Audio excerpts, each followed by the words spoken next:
Şu hadis bilen bu dersimizi tamamlayalım musulman doğanlar. Bu hadis Ebu Davud'da, Ahmet'te geçiyor. Enes bin Malik radıyallahu anh'tan haber veriliyor.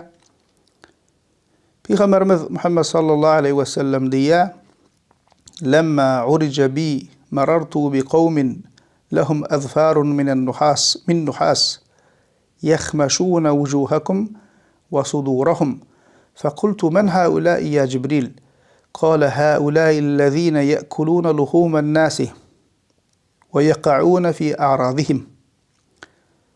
Peygamberimiz Muhammed sallallahu aleyhi ve sellem diye Miraç gecesinde bir topar insanların yanından geçtim diye. Olorun diye dırnaklar bakırdan diye.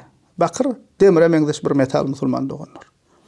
Ol insanların dırnakları bakırdan diye. Şol bakırdan dırnakları bilen yüzlerini ve döşlerini dırnaçaklayadılar diye. Yani yüzlerini ve dırnaçaklarını yani bakırdan dırnakları bilen yüzleri ve döşlerini dırnaçaklap yüzlerini ve döşlerini yırtıp kazılgan olup oturdular diye. Sonra Peygamber sallallahu aleyhi ve sellem diye ya Cibril yani Cebrail perişte yüzlenip diye bular kim dedim diye.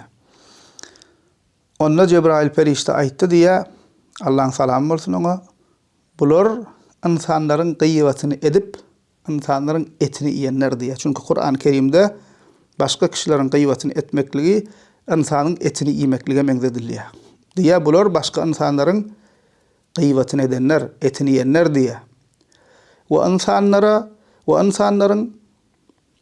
insanlara nahak töhmet atıp avrayına dil uzadanlar diye. Dimedik zadını diydi deyip, etmedik zadını etti deyip, avvalama insanların avrayına dil uzadan, töhmet atan kişiler diye.